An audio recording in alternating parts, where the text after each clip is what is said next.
I'd like to explore with you a survival strategy for the preservation and maintenance of minority languages and cultures, namely literary translation. I want to illustrate this survival strategy by taking a look at one example, which is literary translation into my own minority language, the Scots language. Scots is the language of lowland Scotland.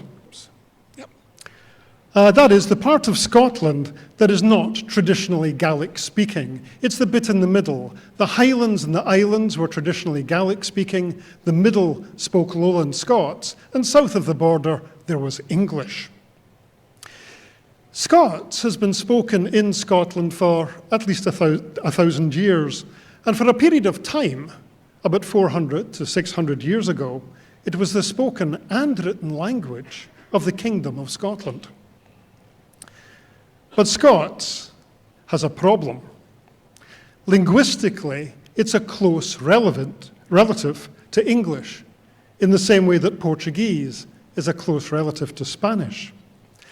Historically, Scots evolved from the northern dialects of Old English and also Old Norse, the language of the Vikings, while Standard English, south of the border, evolved from the southern dialects of Old English. So they are separate languages, but closely related. The two languages, Scots and English, have always been mutually intelligible, given some goodwill, patience, and a bit of hard work. This linguistic closeness meant that about 400 years ago, when Scotland and England united under a single monarch, James VI and I, there was a shift towards English as a national standard across the whole United Kingdom. English became the courtly language, the polite language, the correct language. The northern language, Scots, my language, became stigmatized as bad English. And over the generations, its distinctive grammar and vocabulary have been gradually eroded. However, if you look at the dictionary of modern Scots, Scots since 1700 to the present day, you find 10 large volumes of distinctively Scots vocabulary. And that's almost as big as the Oxford English Dictionary. So Scots is a language of the copiousness and the size of English. And if you travel to Scotland today, to different parts of Scotland today, you will hear it spoken. My father and mother say kirk rather than church. In the northeast of Scotland, you will hear quine instead of girl. And you might hear a cold, wet, miserable day, and there are many of them, being described as dreich. It's a gay dreich day the day. Even so, the familiarity of Scottish people in lowland Scotland, like me, with our own language, continues to decline. Even if Scots is no longer considered bad English by educated people, it still has negative associations of another kind. Scots is the language of the past. It's not the language of the present or the future. It's the language of the domestic, the intimate, the local, the national, not the future, the international. If knowledge of Scots is to survive and to be preserved, there have to be survival strategies in place. We need a substance of survivability. Literary translation is one of these strategies for reasons that we will now explore. Literature has always been important to Scots, the language, and to Scottish people. One of the very first substantial documents to name our language as Scots rather than English was the preface to the first book of Gavin Douglas's translation of Virgil's Latin epic, the Aeneid. and it was completed in 1513. It's the first complete translation of Virgil's Aeneid into any variety related to English. Douglas himself, in his preface, described his translation as being written in the language of the Scottish nation, and he was very, very explicit in distinguishing this language from English. Scotland's national poet, Robert Burns, famously wrote much of his verse in Scots, not English. And when I was a child growing up in Burns country, in Ayrshire, like some of our other guests here, I first became aware of Scots as a separate language by being exposed to Burns's poetry in primary school, where I was forced to compete in recitation contests. 60 years later, I still have the certificates. More recently in the 20th century, literary and cultural revivals have been closely allied to Scots. 100 years ago, the Scottish poet Hugh MacDiarmid reinvented literary Scots as part of a project of national renewal. Half a century ago, the future national poet Edwin Morgan enjoyed success with a translation of Edmond Rostand's theatrical tragicomedy, Cyrano de Bergerac, and he translated that into The Scots of Glasgow. The play was a popular and critical success, and it's been revived by the National Theatre of Scotland several times. So, the creation of literature in Scots has always been an important means of raising the status of the language, raising the awareness of readers, and transmitting the language across generations. Now, in the present day, in the 21st century, this survival strategy has increasingly been associated not just with literature, but with literary translation. One small publisher, TEDxUIC, has been set up to encourage specifically cross-generational transmission of Scots through the production of books for children and young adults.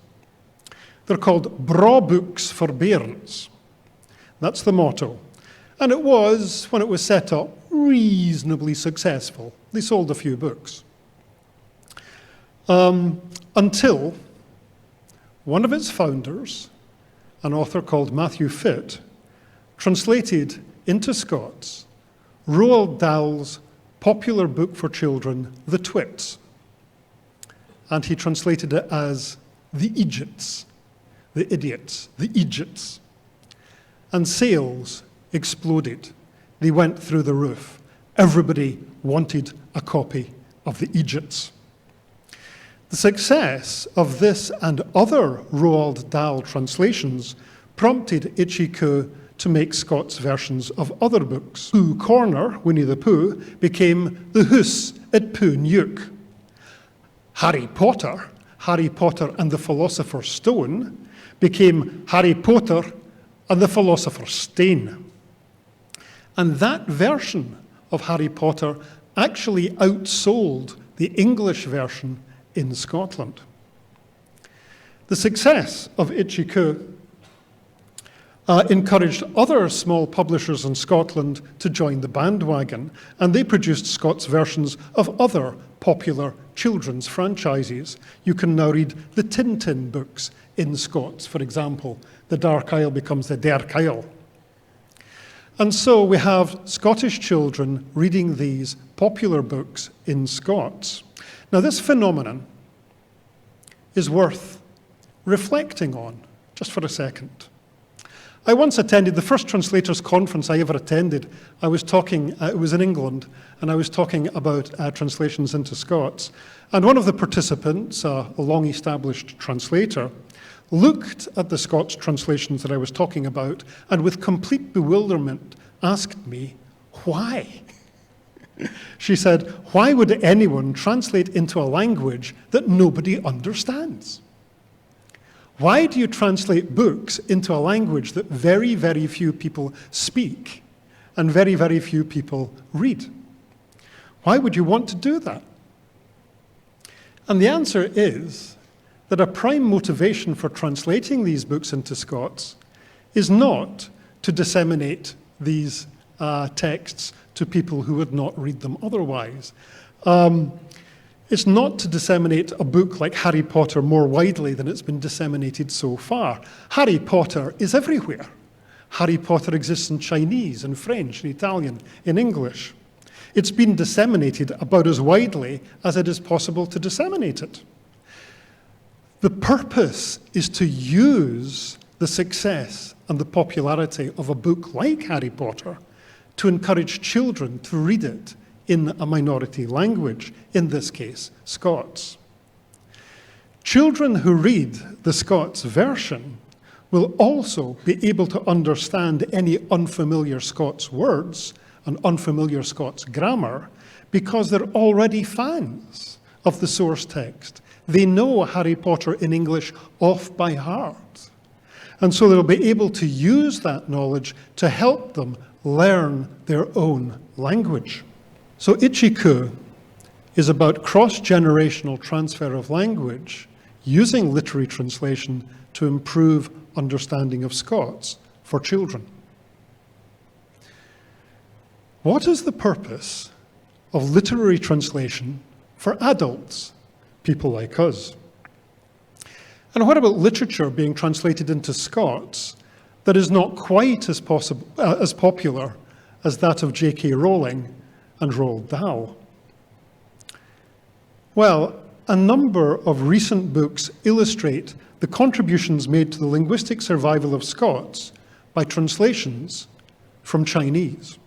There is a retired academic and translator, Brian Holton, and he claims with justification that he is the only living Chinese-Scots translator on the planet. And he's probably correct in that. He's probably the only translator who translates directly from Chinese into Scots without using English as a bridging translation. Principally, as you can see, in Hard Roads and Caultehurst Winds, Li Bai and Du Fu in Scots. Now, in translating these highly valued poems into the language of the Scottish nation, into my minority language, Brian Holton continues a mission that was initiated by Bishop Gavin Douglas in the early 16th century with his Latin translation of the Aeneid. Brian Holton demonstrates that my minority language, Scots, can rise to the challenge of being a vehicle for the poetry of canonical Chinese poetry, the poetry that you know and that you love. And in doing so, Brian Holton implements the substance of survivability. He rises to the challenge of translating Chinese canonical poetry into Scots, and he extends the poetic and linguistic range of Scots by doing so. By translating Chinese poetry into Scots, Brian Holton helps to stop Scots being a language in decline, and Scots begins to grow again. It meets the challenge of the future. How does it grow? How does this work? Well, one thing that Brian Holton needed to do was to find in Scots poetic effects that reproduce poetic effects in Chinese. I want to show you one example from 9 songs, or 9 sangs, attributed to Chu Yuan. And here, Holton needs to find some kind of equivalent to the metrical signal, which I've highlighted in red, she. How do you do that in Scots? Well, Brian Holton does this by alternating I and C, 2 discourse markers, I and C in Scots, and so he creates a new kind of verse form that adapts the Chinese feature to a local setting. I'm hoping that if I click this, you'll be able to hear it.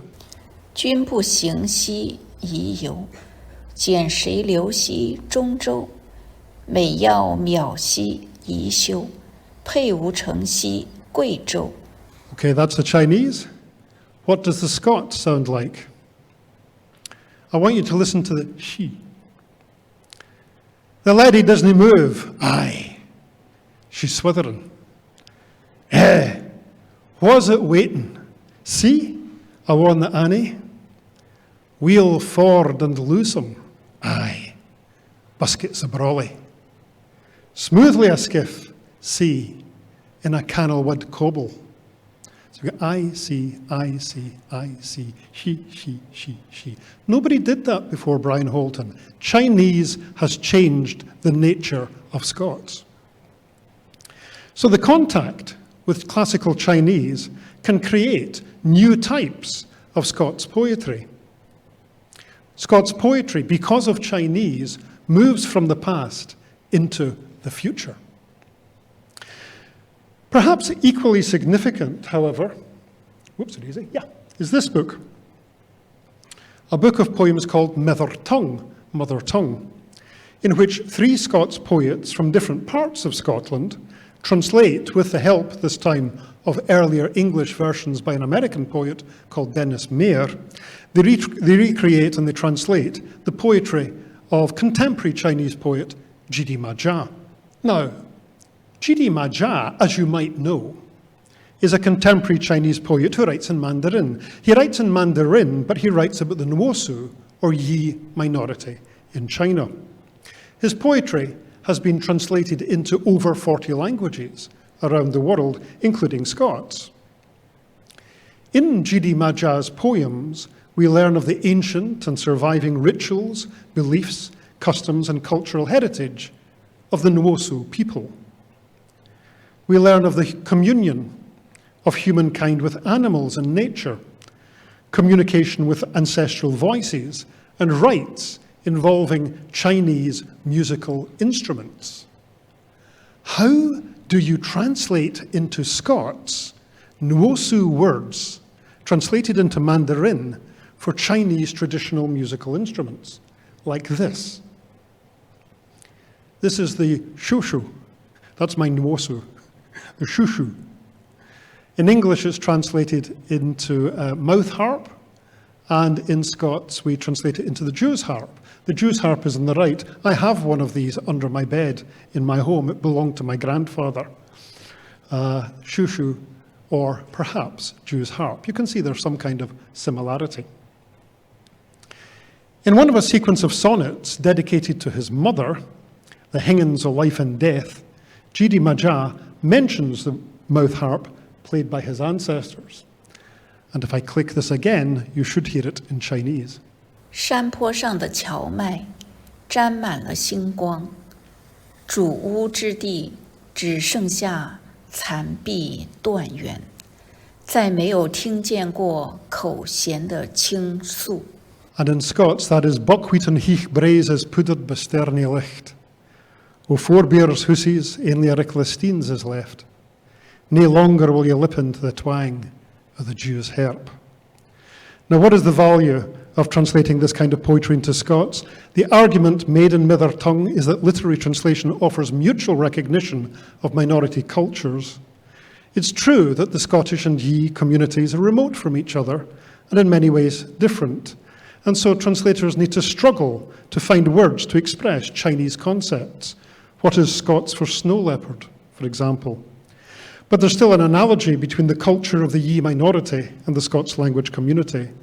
Our commonality is found in a respect for tradition, a distrust of modernity, and a deep-rooted identification with the landscape, the flora and fauna of home.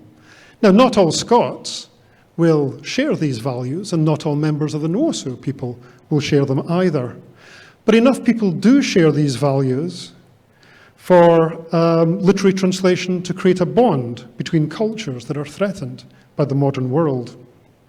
The translated literature that emerges from this intercultural exchange also challenges and renovates the minority language by bending the local language to communicate a very different worldview. The minority language is renewed, and a small step is taken towards its maintenance and preservation, its survivability. Thank you for listening. Thank you for watching.